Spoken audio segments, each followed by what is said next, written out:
On se retrouve aujourd'hui pour une vidéo recommandation et je vais vous recommander deux types de lectures, des romans de Noël et des albums jeunesse de Noël.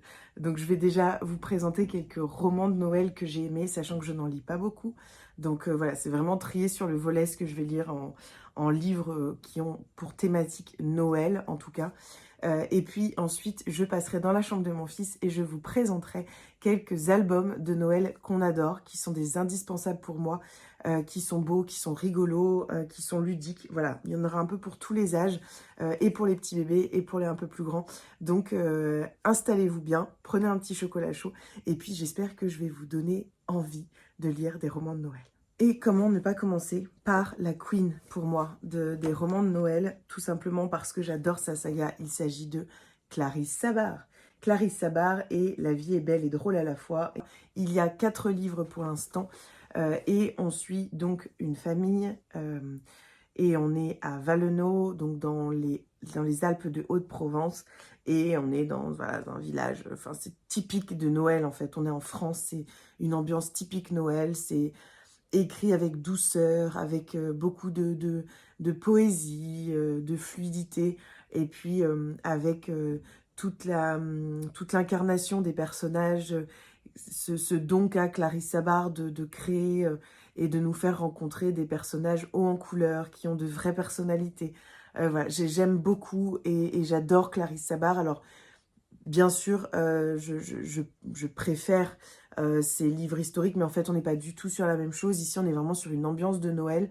Et pour le coup, c'est Clarisse Sabart qui m'a réconciliée un petit peu avec les romans de Noël, parce que j'en avais lu il y a quelques années.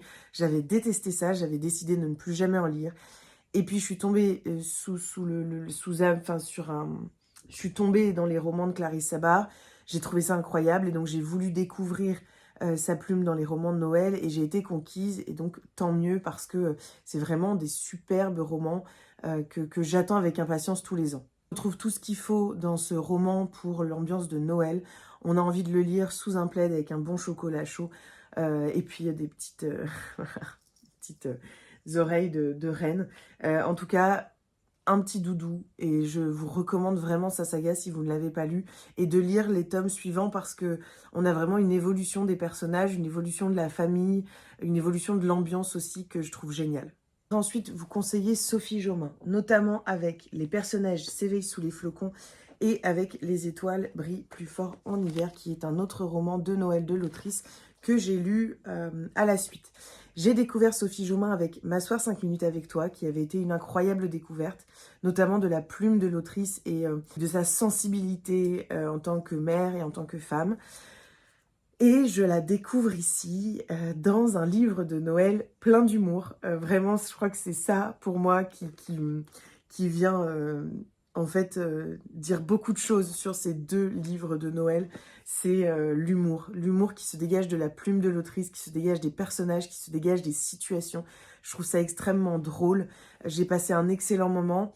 C'est drôle et en même temps c'est un cocon, c'est un doudou. On a envie de se blottir. C'est vraiment parfait en fait pour Noël et ça met de bonne humeur en plus, donc c'est l'idéal. Et là on est dans une comédie assez rigolote avec un père et sa fille qui sont éleveurs de rennes et puis un jour il y a quelqu'un qui va vouloir venir prendre des rennes pour les manger parce qu'il veut mettre du renne à son menu de Noël. Et va s'en suivre voilà, toute une histoire avec la rencontre d'un homme, etc. Et tous les bouleversements qu'il va y avoir. C'est génial. J'ai vraiment beaucoup aimé. Alors, je pense pas que je peux parler de coup de cœur pour un roman de Noël parce que c'est vraiment pas mon style à la base. Mais ça fait du bien. C'est un vrai cocon, un vrai roman doudou, un vrai roman rigolo. Et donc, parfait pour les fêtes. On retrouve ensuite Les étoiles brillent plus fort en hiver, toujours de Sophie Jomain, qui est un livre également avec beaucoup d'humour, mais où Sophie Jomain, donc dans cette ambiance de Noël avec de l'humour, n'oublie pas les sujets très sérieux. On va parler de la maladie et des impacts que la maladie peut avoir sur la famille. On va parler aussi des secrets de famille. Et c'est là, je trouve, toute la beauté de ce livre.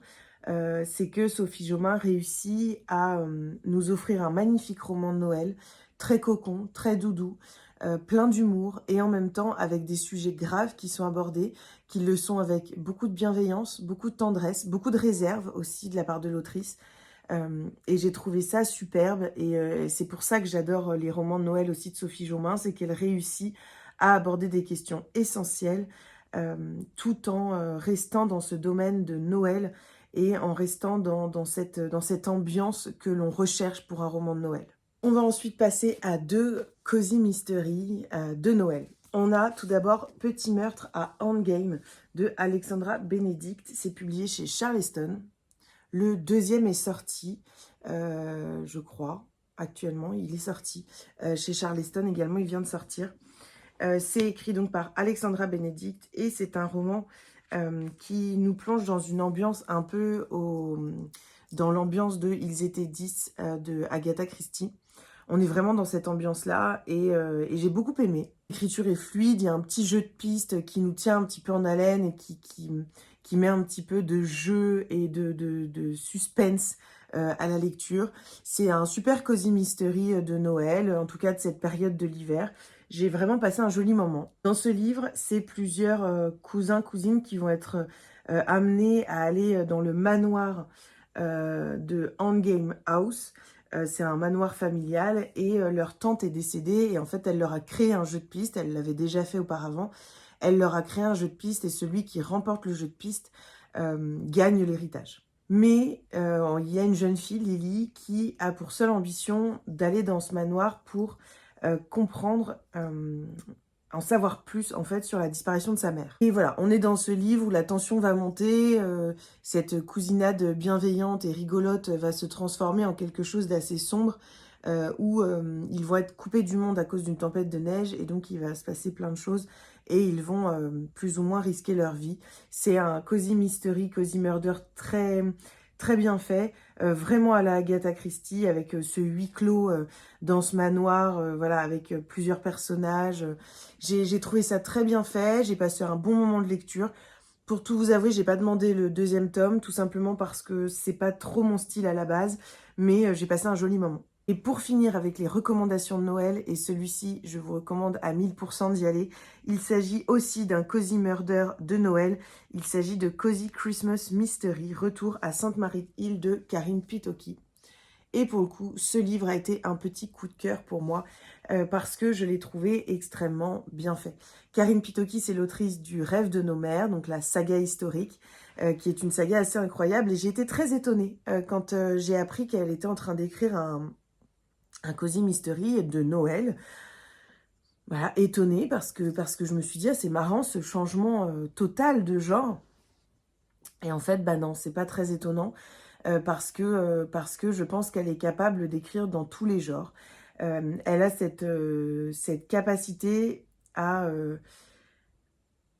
donner vie à l'histoire, avec un petit H, à l'histoire qu'on raconte, à lui donner corps, à faire en sorte que la réalité du livre devienne la nôtre. Et je trouve ça assez incroyable. Elle crée des personnages qui sont extrêmement travaillés, extrêmement bien... avec des psychologies extrêmement bien faites. Je trouve ça assez dingue et en fait, j'ai eu peur de ce changement de genre et je ne suis absolument pas déçue, au contraire, je suis plutôt admirative en fait de ce travail parce que elle a complètement réussi à m'immerger dans ce roman, à me faire sourire, à me faire passer un bon moment, et puis à me donner envie de retourner dans le livre et surtout de continuer à découvrir cette saga parce que ça va être une saga. Un tome 2, je pense, sortira l'année prochaine. Et je me demande même si elle n'a pas teasé déjà qu'elle était en train d'avoir des idées pour le tome 3. Je me demande si j'ai pas vu passer ça sur ses stories. En tout cas, un magnifique roman. Donc, il nous plonge à Sainte-Marie-Île, notamment auprès de Joanne, qui est assez connue dans le monde du show business, et puis qui va fuir son super connard d'ex. Elle va le fuir en partant se réfugier dans la maison qu'elle a héritée de sa grand-tante qui est décédée peu de temps avant. Elle va se retrouver donc dans ce petit village où les cancans vont bon train, où rien ne peut passer inaperçu, tout se sait tout de suite.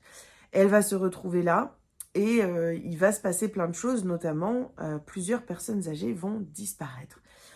Et donc, Joanne va décider de mener l'enquête, notamment avec son neveu qui a été exclu de son pensionnat. Voilà, on rencontre des personnages assez fantasques, assez rigolos. Karine Pitoki parle quand même de sujets très importants, de sujets pas toujours faciles, mais elle le fait avec beaucoup de tendresse, beaucoup de bienveillance, beaucoup de cette ambiance cocon dont on raffole. Et puis on est dans un cozy mystery absolument parfait. On est dans le cosy, on est dans le mystère, on est dans une espèce de polar avec les disparitions. Et en même temps, on est dans cette ambiance de Noël, cette ambiance cocon, tea time, anglais, parce qu'on est en Angleterre. Enfin voilà, c'est vraiment un combo parfait. Et donc pour moi, c'est le roman parfait pour Noël, notamment si vous aimez les polars, bah, c'est un polar un peu plus tranquille. Si vous aimez les cozy mystery, mais foncez à la période de Noël parce que ça, c'est juste génial. Donc voilà, je vous conseille très très fortement Cozy Mystery, Cozy Christmas Mystery, Retour à Sainte-Marine-Île de Karine Pitoki, qui est publié chez Robert Laffont dans la collection La Bête Noire. Et je vais juste finir en vous montrant le livre de Noël que je voudrais lire cette année. Je n'en ai qu'un dans ma pile à lire, pioche à lire de décembre. Peut-être que j'en rajouterai un deuxième, mais en tout cas, j'aimerais lire Le Père Noël n'existe pas de Amelia Pacifico. C'est un livre qui est édité aux éditions Un temps pour tout. Alors, je croyais que c'était auto-édité, mais vraisemblablement non. Et Amelia Pacifico, en fait, c'est l'autrice de Obsèques à la carte. Et Obsèques à la carte, l'autrice me l'avait envoyé en 2020, je pense, et j'avais absolument adoré son roman, que j'avais trouvé extrêmement drôle. J'avais adoré les personnages, vraiment, j'avais été conquise par son livre. Et donc forcément, quand elle m'a proposé de recevoir celui-ci, je me suis dit, ouf, Noël, oh allez, Amelia Pacifico, je fonce. Donc, je vais lire ce livre. J'aime beaucoup la couverture, en plus. Elle n'est pas cucu, voilà. Elle est rigolote, elle est mignonne. Et donc, je vais vous lire le résumé. Souvent qualifiée de petit glaçon blond hyperactif en escarpin, Mélissa vit les fêtes de Noël d'une manière très personnelle depuis une double déception durant son enfance. En parallèle de sa carrière épanouissante de wedding planner, elle n'a que deux plaisirs lorsque vient l'hiver. Façonner Max, son bonhomme de neige confident, et recevoir les cadeaux qu'elle a sélectionnés avec soin plusieurs mois à l'avance. Mélissa intervient sur tous les fronts de sa vie avec caractère, entourée de partenaires professionnels de choc qui représentent l'essentiel de son cercle amical restreint. Sacha, rédacteur web réservé, parvient là où peu ont réussi, se frayer un chemin jusqu'au cœur de Mélissa, avec simplicité et bienveillance, leur ouvrant des horizons insoupçonnés. Mais quand David emprunte la piste noire sur laquelle la jeune femme sillonne l'hiver, il prend part à l'avalanche d'émotions que Mélissa traverse, découvrant qu'un amour peut se révéler aussi singulier que la personne à laquelle il est porté. Et il s'agit d'une romance de Noël épicée. Voilà, donc je vous en reparle très rapidement, mais j'aime beaucoup déjà l'édition. En fait, il y a des petits, je ne sais pas si vous allez voir, il y a des petits dessins de Noël. On voit, ouais. De temps en temps, il y a des petites choses comme ça. Et ça, j'aime bien. Je trouve que ça apporte un peu au roman de cette touche de Noël. On en a aussi ici. Voilà. Donc voilà, je vous en reparle très vite. Mais donc, ce sera ma lecture de Noël.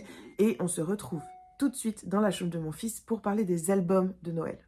Et donc, je vous reprends ici pour vous montrer un petit peu les albums que je vous conseille pour Noël. Je vous ai présenté quelques romans de Noël à lire et maintenant j'avais envie de passer aux albums de Noël à lire pour différents âges. Donc j'espère que cette vidéo va vous plaire. J'espère que cette suite de vidéos va vous plaire. Voilà, moi j'adore cette période. Donc forcément j'avais trop hâte déjà de sortir les albums de Noël et puis de pouvoir partager un petit peu avec vous tout ça. Sachant que quand je tourne cette vidéo, en fait il y a d'autres albums qui vont arriver dans les prochains jours, je pense. Un ou deux en tout cas, notamment un que j'ai commandé. Et donc, je vais peut-être refaire une toute petite séquence pour vous montrer ces livres-là. Mais déjà, je commence par les livres sur l'hiver, parce que Noël, c'est surtout l'hiver. Et donc, je voulais vous montrer 4 petits albums très différents sur l'hiver. On a Le Husky du Mont Blanc. C'est publié chez Hachette Jeunesse. C'est écrit par Virginie Grimaldi et c'est dessiné par Flavie Pichot. On est sur les petites collections de McDo, je ne sais pas si vous connaissez, mais c'est assez sympa. Et ça parle d'un petit husky qu'un groupe d'amis retrouve dans la neige et du petit voyage qu'ils vont faire pour qu'il retrouve sa maison. C'est très joli. Moi, j'ai vécu dans les montagnes du Mont Blanc, enfin en tout cas pas très loin, et donc forcément ça me parle beaucoup. Et on adore cet album avec Léon. On a également un incontournable pour moi, parce que cette collection est un incontournable. Il s'agit de l'hiver de la famille souris de Kazuo Iyamura. On en a plein de cette collection. D'ailleurs, dans son calendrier de l'Avent, il va en avoir 2 des nouveaux. Je crois qu'il y a la marée de libellules et un autre que je lui ai acheté aussi. Je l'ai mis sur la Bouquinou. On voit moins bien, mais parce qu'il l'a un peu abîmé. Mais je l'ai mis là pour la Bouquinou. Et donc, bah voilà, l'hiver de la petite famille souris. On suit la petite famille souris pendant l'hiver. Ils font de la luge, ils préparent un petit peu des choses à l'intérieur de chez eux parce qu'il fait froid. C'est très sympa, j'adore, c'est très très beau. Très poétique, je trouve. Et puis, c'est toute une famille qui se rassemble pendant Noël. Et ça, je trouve ça super. On a un incontournable de l'hiver, je le vois passer beaucoup et j'ai beaucoup de copines qui m'en parlent. Il s'agit de La Moufle de Florence Desnouveaux et Cécile Udrisier. C'est publié chez Didier Jeunesse. Et c'est voilà l'histoire d'une petite moufle où petit à petit les animaux vont rentrer dedans pour être au chaud. Et au bout d'un moment, bah, la moufle elle va exploser parce qu'il y a beaucoup trop d'animaux à l'intérieur. C'est assez marrant, voilà, c'est rigolo, c'est une histoire rigolote d'animaux qui se retrouvent tous ensemble pour vaincre le froid et je trouve ça drôle. Voilà, j'aime bien cet album, donc voilà pour celui-ci. Et puis pour finir, un autre album pour le coup que j'adore vraiment beaucoup, c'est publié chez Albin Michel Jeunesse. Il s'agit de La Méduse géante de l'Arctique de Chloé Savage. Et donc forcément, c'est un voyage dans l'Arctique pour essayer de retrouver cette méduse géante qui est un peu un mythe. Et donc, on est dans des paysages enneigés. Au pôle Nord, le bateau va partir et va se retrouver, voilà, forcément, dans les glaciers. Et donc, c'est super intéressant, c'est magnifique. Je trouve les dessins vraiment très, très beaux.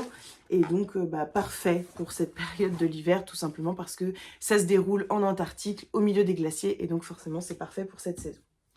On va passer donc au livre de Noël, ce qui nous intéresse. Je voulais vous montrer déjà 3 petits livres pour les enfants vraiment petits, les bébés. Ouais, bébés parce que, par exemple, on a le Père Noël, hop, comme ceci, avec, donc c'est des petits albums, j'en ai d'autres, des petits livres comme ça. Et en fait, on peut faire bouger ça, et donc c'est assez rigolo pour les enfants. Et ça permet de pouvoir, en fait, lire dès tout petit. Hein. Moi, je lisais ces livres-là, Léon, il était vraiment tout bébé. Mais je capte son attention avec le petit Père Noël, et donc il écoute quand même la sonorité des mots. Et je trouve ça assez rigolo. Léon était vraiment à la période de Noël. Je pense qu'il avait, il avait 5 mois. Donc il était vraiment petit, mais je commençais déjà à lui lire. C'est des toutes petites écritures, il n'y en a vraiment pas beaucoup. Et ce petit bonhomme est assez rigolo, donc voilà, je vous conseille ces petits livres que je trouve très rigolos. Et en plus, il y en a plein, c'est publié chez Casterman. On a également un livre qu'on a reçu il n'y a pas longtemps et qui va être pour bébé, mais peut-être plutôt pour l'année prochaine, je ne sais pas trop. Il s'agit de Petit ours brun Noël. Et donc c'est un petit livre de Noël, une petite histoire avec en fait plein de choses à toucher et à regarder. Voilà, ça brille et il y a des matières différentes à toucher. Et ça, c'est génial pour les enfants. Oui, c'est plutôt à partir de 8 mois, 1 an. Donc ce sera sûrement pour l'année prochaine, mais je trouve ça trop bien. Et puis il y a une petite histoire, c'est pas juste des choses à toucher, il y a une petite histoire d'ours brun. Et donc c'est très cool. Et puis un autre livre à toucher, il s'agit de Bravo Père Noël. Celui-là, il est publié chez Patapan. Et c'est un livre avec des matières donc à toucher, comme je vous le disais. Et ça, pour le coup, Léon a adoré. Voilà, il y a plein de petites matières à toucher. Et pareil, il y a une petite histoire. Et donc, très rigolo, moi j'adore, je trouve ça très sympa. Tiens, ça se voit qu'il a été utilisé, il a été complètement déchiré. Hop. Mais c'est pas très grave, moi je recycle, donc je mettrai du scotch et puis ça ira très bien. Donc voilà pour celui-là. Et sinon, les albums pour un peu plus grands, donc certains à partir de 2 ans, notamment celui-ci par exemple, un an ou 2, suivant la capacité de votre enfant à rester là, à rester présent lors d'une histoire. Et puis sinon à partir de 2-3 ans, Moi, Léon, vu que je l'ai habitué, je pense tout petit à écouter des histoires, il peut rester vraiment... Enfin, maintenant, je lui lis, pour vous montrer un petit peu, des histoires très longues, avec peu de dessins en soi. Voilà, c'est quand même très limité en termes de dessin, mais il tient vachement bien sur ses livres et même il adore. Je pense qu'il y a des enfants de son âge qui sont pas forcément aptes à écouter aussi longtemps parce qu'ils ont peut-être pas été habitués aussi tôt. Je sais pas trop, je sais pas exactement. En tout cas, je sais que Léon est capable, qu'il y a d'autres enfants qui ne le sont pas. Donc après, en fait, c'est comme tout, hein, faut adapter à votre enfant. En fait, c'est comme les jeux de société, c'est comme les jeux en général. Il faut adapter à la capacité de votre enfant et à l'envie de votre enfant. Voilà, surtout ne pas le forcer à rester à écouter une histoire s'il en a pas envie. On a donc, pour les un petit peu plus grands que ce que je viens de vous montrer, Les Trésors de Petit Ours Brun, 10 histoires de Noël. C'est publié chez Bayard. Et là, on a donc 10 petites histoires et c'est vraiment très sympa parce que c'est très court. Par exemple, Petit Ours Brun décore les fenêtres. Et en fait, c'est vraiment très court, il y a peu d'écriture. Les petits dessins sont très simples, c'est Petit Ours Brun, donc voilà, les enfants aiment bien. Et je trouve que c'est très sympa pour passer un petit moment, pas trop long, pour pas que l'enfant perde patience. Mais ça permet voilà, d'avoir plusieurs petites histoires sur Noël, accompagner le Petit Ours Brun dans ce moment qui est Noël. Et je trouve ça très sympa. Donc voilà pour ce petit album. On a ensuite 2 petits livres. Le Petit Lapin de Noël, qui est un petit coup de cœur pour moi. J'ai adoré, je sais pas, je l'ai trouvé très poétique. Et donc voilà, j'ai adoré ce petit album. En plus, c'est publié dans des petites collections. Je pense que c'est l'École des loisirs, celui-ci dans la collection Les Lutins. Et donc voilà, ça permet de pouvoir, comme je vous le disais, le prendre partout. Et donc, par exemple, aux vacances de Noël, pouvoir le transporter, ou si on part en week-end avant, ou si on va dormir ailleurs. Voilà, c'est assez cool, c'est très court, et donc je le trouve trop bien. Et puis on a un incontournable, Elmer et le papa rouge. Et donc c'est l'histoire de Elmer, c'est écrit par David McKee. Et c'est un livre où on suit Elmer qui va rencontrer le Père Noël, tout simplement. Ensuite, on a un album que Angie, Madame Chachali, m'a offert l'année dernière quand elle est venue à la maison. Il s'agit de Père Léon de Gilles Baume et Mathieu Maudet. C'est publié chez l'École des loisirs et il est très drôle. On adore cet album, on l'a lu beaucoup l'année dernière, on va le relire beaucoup, je pense, cette année. D'un Père Noël voleur, en fait. Voilà, c'est de ce dont je me souviens. Et donc, c'est assez rigolo parce qu'on a des petits lutins un peu farceurs qui vont voler la maison, voler la télé, voler le vélo, essayer de voler les jouets. Et donc, c'est assez drôle. Voilà, c'est très rigolo. Et moi, j'adore mêler un petit peu cette magie de Noël avec des livres humoristiques et en même temps qui ont un vrai message derrière. Je trouve que c'est parfait pour cette période. On passe ensuite à un autre livre un peu drôle et donc c'est pour ça que je reste en fait dans ces albums un peu drôles avec donc le Père Léon. Et ici, le costume du Père Noël, c'est publié chez L'Élan Vert. Et je suis complètement fan de cet album qu'on a reçu il n'y a pas très longtemps et qu'on dévore. C'est écrit par Christelle Saquet et Éric Gasté. Et en fait, on est donc sur un Père Noël qui déchire son costume. Vous imaginez l'histoire. Et donc, il va vouloir le réparer. Et hop, un petit lutin va lui proposer plusieurs costumes. C'est très, très drôle. Avec Léon, on a bien rigolé quand on l'a lu et je pense qu'on va bien rigoler quand on va continuer à le lire. Et puis forcément, à la fin, il retrouve son costume de Père Noël parce que c'est le costume de Père Noël qui est à la base. Et donc voilà, trop cool. Moi, j'adore cet album et ça, pour moi, ça va devenir un incontournable parce que on a de l'humour et on a des dessins très doux. Alors, je sais pas si... Enfin, oui, je vous ai un peu montré, mais... on a des dessins que je trouve très doux, des écritures qui sont là, mais pas trop nombreuses non plus. Et puis un langage très très très adapté aux enfants. Et donc voilà, il est parfait. Et on va passer, selon moi, aux 3 plus beaux albums de Noël qu'on a dans notre bibliothèque. On a 3 albums absolument magnifiques. Et donc j'avais envie de vous les montrer parce que je suis fan et que c'est un vrai bonheur tous les ans de pouvoir les ressortir. Et c'est un vrai crève-cœur quand j'avais dû les ranger début février parce que c'était plus du tout la période pour le coup. Il s'agit de Rendez-vous au pôle Nord de Polly Faber et Richard Jones. C'est publié chez Albin Michel Jeunesse. Et c'est l'histoire d'un petit renard qui est un peu tout seul dans le froid et qui va... Hop, donc le petit renard. Et qui va sauter à un moment, qui va voir de la lumière et hop, il va tomber. Et il va se retrouver chez le Père Noël. Voilà, tout simplement.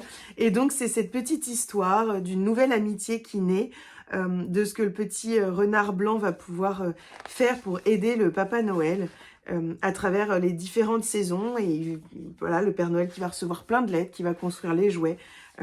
Et puis, le Père Noël qui s'envole.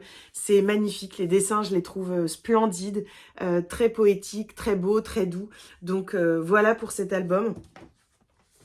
Un autre album qui est aussi un coup de cœur et je vous ai présenté dans une sélection pour l'automne le deuxième album qui est sorti de cette collection qui est La Danse de l'automne. Et ici on est Noël aux 4 vents. Et donc on retrouve notre petite famille d'ours avec les 4 petits bonhommes Framboise, Cassis, Groseille et Myrtille. Et on est voilà sur une histoire de Noël qui arrive et des enfants qui partent à la recherche de l'odeur de l'océan, de la couleur du ciel. Enfin voilà, c'est vraiment, ils cherchent, leurs parents leur disent que c'est ce qu'ils aimeraient retrouver. Par exemple, je sais pas, là je donne un exemple comme ça, mais l'odeur de la mer, l'odeur du sel de la mer. Et donc, comment est-ce que les enfants vont essayer d'enfermer toutes ces choses qu'on ne peut pas enfermer dans des bocaux pour pouvoir les offrir à leurs parents? C'est un très beau petit voyage, je trouve ça magnifique.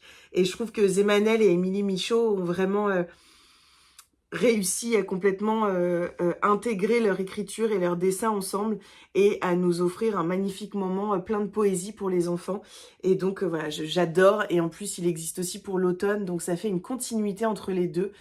J'avais prêté celui pour l'automne à la maîtresse de Léon et je pense que je lui prêterai également Noël aux 4 vents parce que voilà, je trouve ça superbe et ça permet de suivre comme ça une famille à travers les saisons et donc c'est assez cool. Et on va terminer par le coup de cœur de Noël, un album que j'ai acheté.